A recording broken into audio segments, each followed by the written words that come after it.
احمد کمال نے اپنے ساتھیوں کو بتا دیا تھا کہ ایک مشکوک فرنگی لڑکی پکڑی گئی ہے جسے کل قاہرہ بھیجا جائے گا۔ اس کے ساتھی احمد کمال کے کردار سے واقف تھے۔ کوئی بھی ایسا شک نہیں کر سکتا تھا کہ اس نے لڑکی کو بدنیتی سے اپنے خیمے میں رکھا ہے۔ اس نے لڑکی کا گھوڑا دیکھا تو وہ حیران ہوا، کیونکہ گھوڑا اعلیٰ نسل کا تھا، اور جب اس نے زین دیکھی تو اس کے شکوک رفع ہو گئے۔ زین کے نیچے مصر کی فوج کا نشان تھا۔ یہ گھوڑا احمد کمال کی اپنی فوج کا تھا۔ حبشیوں نے آندھی کی وجہ سے تعاقب ترک کر دیا تھا۔ وہ واپس زندہ پہنچ گئے تھے۔ پیروہت نے فیصلہ دے دیا تھا کہ لڑکیاں آندھی میں ماری گئی ہوں گی، لہٰذا تعاقب میں کسی کو بھیجنا بیکار ہے۔ وقت بھی بہت گزر گیا تھا، لیکن رجب پر آفت نازل ہو رہی تھی۔ اس سے حبشی بار بار یہی سوال پوچھتے تھے کہ لڑکیاں کہاں ہیں، اور وہ قسمیں کھا کھا کر کہتا تھا کہ مجھے معلوم نہیں۔ حبشیوں نے اسے اذیتیں دینا شروع کر دیں۔ تلوار کی نوک سے اس کے جسم میں زخم کرتے اور اپنے سوال دہراتے تھے۔ حبشیوں نے اس کے ساتھیوں کو بھی درختوں کے ساتھ باندھ دیا اور ان کے ساتھ بھی یہی ظالمانہ سلوک کرنے لگے۔ رجب کو خدا اپنی قوم اور اپنے ملک سے غداری کی سزا دے رہا تھا۔ رات کو بھی اسے نہ کھولا گیا، اس کا جسم چھلنی ہو گیا تھا۔ احمد کمال کے خیمے میں لڑکی سوئی ہوئی تھی۔ وہ سورج غروب ہونے سے پہلے جاگی تھی۔ احمد کمال نے اسے کھانا کھلایا تھا۔ اس کے بعد وہ پھر سو گئی تھی۔ اس سے 2-3 قدم دور احمد کمال سویا ہوا تھا۔ رات گزرتی جا رہی تھی۔ خیمے میں دیا جل رہا تھا۔ اچانک لڑکی کی چیخ نکل گئی۔ احمد کمال کی آنکھ کھل گئی۔ لڑکی بیٹھ گئی تھی۔ اس کا جسم کانپ رہا تھا، چہرے پر گھبراہٹ تھی۔ احمد کمال اس کے قریب ہو گیا۔ لڑکی تیزی سے سرک کر اس کے ساتھ لگ گئی اور روتے ہوئے بولی، ان سے بچاؤ، وہ مجھے مگرمچھوں کے آگے پھینک رہے ہیں، وہ میرا سر کاٹنے لگے ہیں۔ کون؟ وہ بھدے حبشی، لڑکی نے ڈرے ہوئے لہجے میں کہا۔ وہ یہاں آئے تھے۔ احمد کمال کو حبشیوں کی قربانی کا علم تھا۔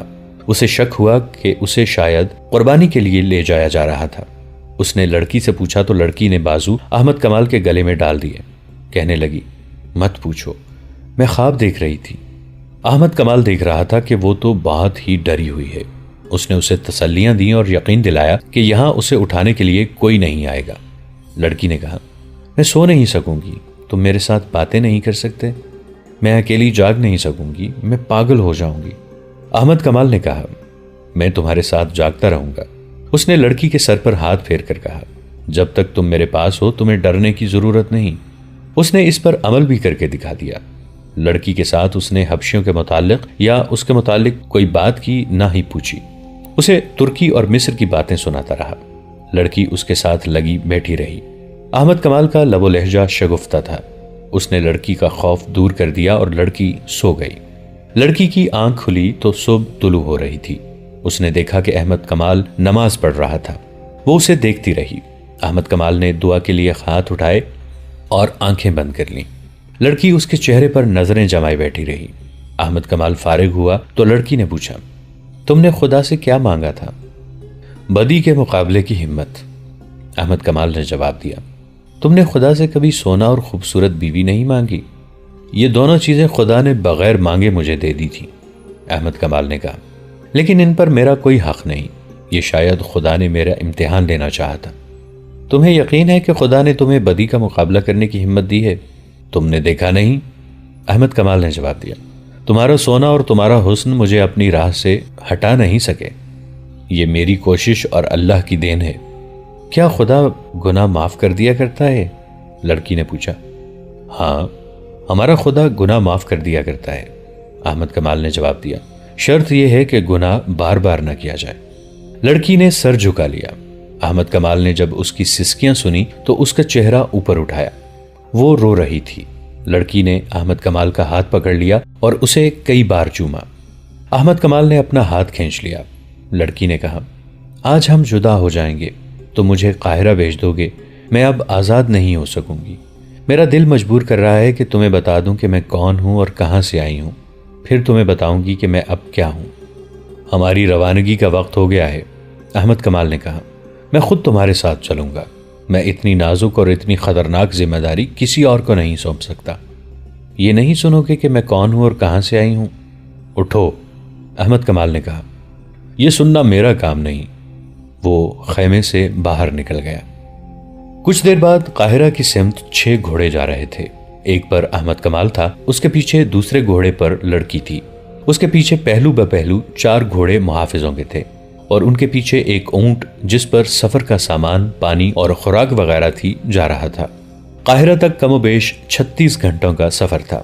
لڑکی نے 2 مرتبہ اپنا گھوڑا اس کے پہلو میں کر لیا اور دونوں مرتبہ احمد کمال نے اسے کہا کہ وہ اپنا گھوڑا اس کے اور محافظوں کے درمیان رکھے۔ اس کے سوا اس نے لڑکی کے ساتھ کوئی بات نہ کی۔ سورج غروب ہونے کے بعد احمد کمال نے قافلے کو روک لیا اور پڑاؤ کا حکم دیا۔ رات لڑکی کو احمد کمال نے اپنے خیمے میں سلایا۔ اس نے دیا جلتا رکھا۔ وہ گہری نیند سویا ہوا تھا۔ اس کی آنکھ کھل گئی۔ کسی نے اس کے ماتھے پر ہاتھ پھیرا تھا۔ اس نے لڑکی کو اپنے پاس بیٹھے دیکھا۔ لڑکی کا ہاتھ اس کے ماتھے پر تھا۔ احمد کمال تیزی سے اٹھ کر بیٹھ گیا۔ اس نے دیکھا کہ لڑکی کے آنسو بہ رہے تھے۔ اس نے احمد کمال کا ہاتھ اپنے دونوں ہاتھوں میں لے لیا اور اسے چوم کر بچوں کی طرح بلک بلک کر رونے لگی۔ احمد کمال اسے دیکھتا رہا۔ لڑکی نے آنسو پونچھ کر کہا، میں تمہاری دشمن ہوں۔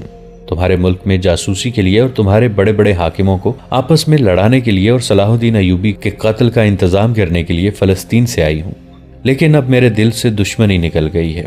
کیوں؟ احمد کمال نے کہا، تم بزدل لڑکی ہو، اپنی قوم سے غداری کر رہی ہو۔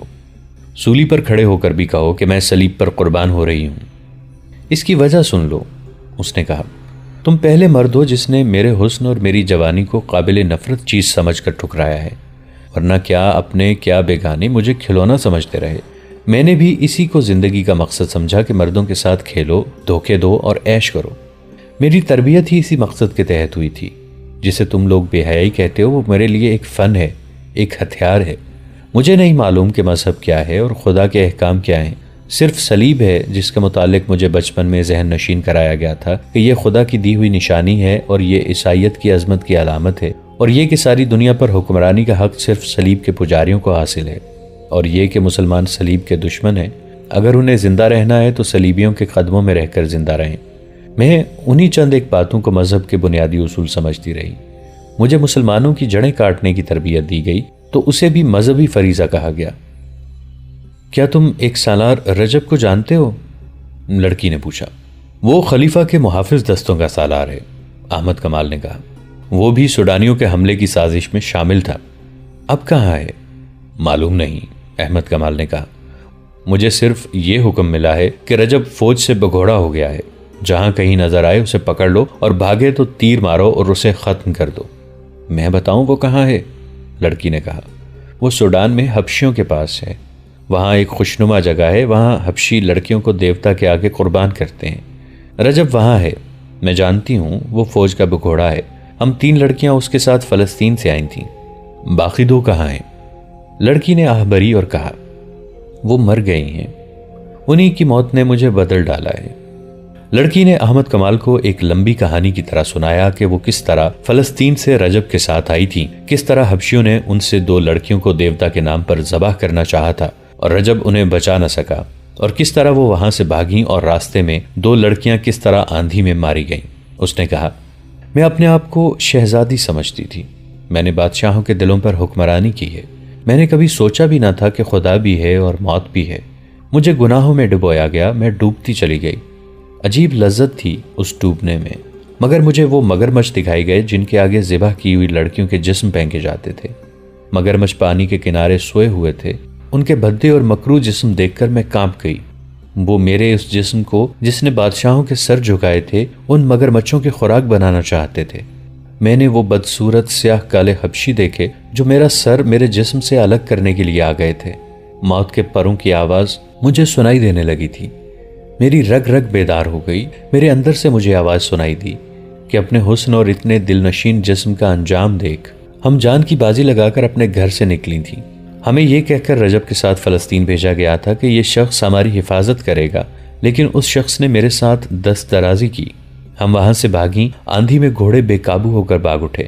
ہمارے لیے صحرا میں کوئی پناہ نہیں تھی۔ ہم آندھی اور گھوڑوں کے رحم و کرم پر تھیں۔ پہلے ایک لڑکی گری، میں نے اسے گھوڑے کے نیچے آتے دیکھا۔ پھر دوسری لڑکی گھوڑے سے گری تو پاؤں رکاب میں پھنس جانے کی وجہ سے گھوڑے نے اسے 2 میل سے زیادہ فاصلے تک گھسیٹا۔ اس کی چیخیں میرا جگر چاک کر رہی تھیں۔ میں اب بھی اس کی چیخیں سن رہی ہوں۔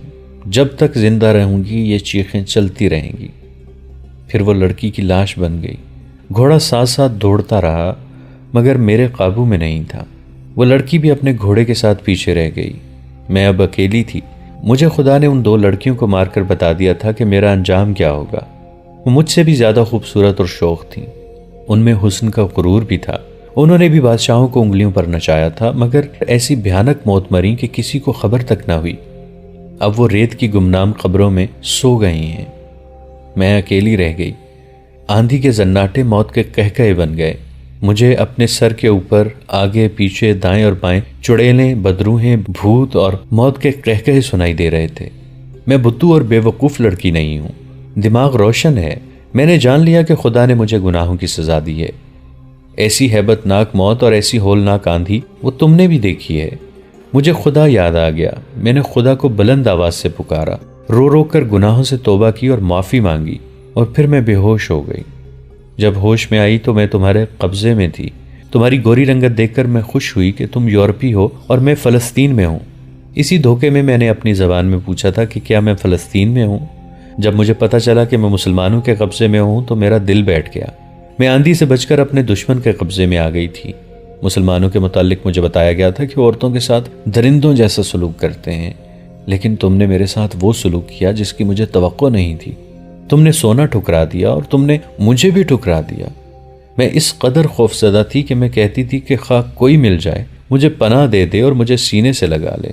تمہارے متعلق ابھی تک مجھے یقین نہیں آیا تھا کہ تمہارا کردار پاک ہے۔ مجھے یہ توقع تھی کہ رات کو تم مجھے پریشان کرو گے۔ میں خواب میں بھی مگرمچھوں، حبشیوں اور آندھی کی دہشت دیکھتی رہی۔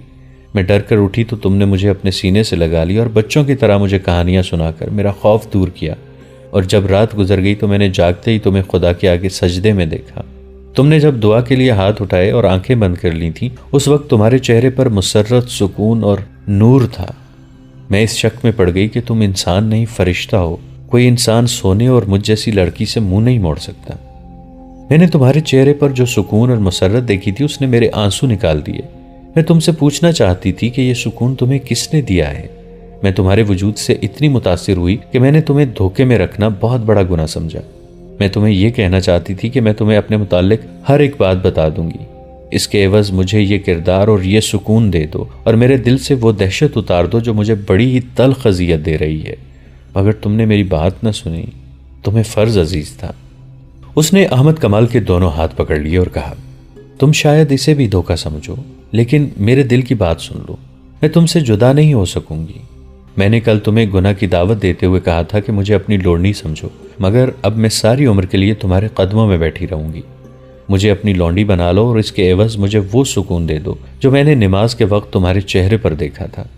میں تمہیں بالکل نہیں کہوں گا کہ تم مجھے دھوکہ دے رہی ہو، احمد کمال نے کہا۔ میری مجبوری یہ ہے کہ میں اپنی قوم کو اور اپنی فوج کو دھوکہ نہیں دے سکتا۔ تم میرے پاس امانت ہو، میں خیانت نہیں کر سکتا۔ میں نے تمہارے ساتھ جو سلوک کیا وہ میرا فرض تھا۔ یہ فرض اس وقت ختم ہوگا جب میں تمہیں متعلقہ محکمے کے حوالے کر دوں گا اور وہ مجھے حکم دے گا کہ احمد کمال تم واپس چلے جاؤ۔ وہ اسے دھوکہ نہیں دے رہی تھی۔ اس نے روتے ہوئے کہا، تمہارے حاکم جب مجھے سزائے موت دیں گے تو تم میرا ہاتھ پکڑے رکھنا۔ اب یہی ایک خواہش ہے۔ میں تمہیں ایسی بات نہیں کہوں گی کہ مجھے فلسطین پہنچا دو۔ میں تمہارے فرض کے راستے میں رکاوٹ نہیں بنوں گی۔ مجھے صرف اتنا کہہ دو کہ میں نے تمہارا پیار قبول کر لیا ہے۔ میں تمہیں یہ بھی نہیں کہوں گی کہ مجھے اپنی بیوی بنا لو، کیونکہ میں ایک ناپاک لڑکی ہوں۔ مجھے تربیت دینے والوں نے پتھر بنا دیا تھا۔ میں یہ بھی سمجھتی تھی کہ میرے اندر انسانی جذبات نہیں رہے، لیکن خدا نے مجھے بہت ہی پرہول طریقے سے سمجھا دیا ہے کہ انسان پتھر نہیں بن سکتا۔ وہ ایک نہ ایک دن مجبور ہو کر کسی سے پوچھتا ہے کہ سیدھا راستہ کون سا ہے۔ رات گزرتی جا رہی تھی اور وہ دونوں باتیں کر رہے تھے۔ احمد کمال نے اس سے پوچھا، تم جیسی لڑکیوں کو ہمارے ملک میں بھیج کر ان سے کیا کام لیا جاتا ہے؟ بہت سے کام کرائے جاتے ہیں، لڑکی نے جواب دیا۔ بعض کو مسلمان امراء کے حرموں میں مسلمان کے روپ میں داخل کر دیا جاتا ہے، جہاں وہ تربیت کے مطابق امراء اور وزراء پر غالب آ جاتی ہیں۔ ان سے صلیبیوں کی پسند کے افراد کو عہدے دلاتی ہیں۔ جو حاکم صلیبیوں کے خلاف ہو اس کے خلاف کارروائیاں کراتی ہیں۔ مسلمان لڑکیاں اتنی چالاک نہیں ہوتی، انہیں اپنی خوبصورتی پر ناز ہوتا ہے۔ وہ حرموں کے لیے منتخب تو ہو جاتی ہیں، لیکن ایک عیسائی یا یہودی لڑکی انہیں بیکار کر کے اپنا غلام بنا لیتی ہے۔ اس وقت تک اسلامی حکومت کے امیروں اور وزیروں اور قلعہ داروں کی آدھی تعداد کے فیصلے میری قوم کے حق میں ہوتے ہیں۔ لڑکیوں کا ایک گروہ اور بھی ہے۔ یہ لڑکیاں اسلامی نام سے مسلمانوں کی بیویاں بن جاتی ہیں ان کا کام یہ ہے کہ اچھے درجے کے مسلمان گھرانوں کی لڑکیوں کے دماغ اور کردار خراب کرتی ہیں، ان کے لڑکوں کو بدی کے راستے پر ڈالتی ہیں اور شریف گھرانوں کی لڑکیوں اور لڑکوں کے معاشقے کراتی ہیں۔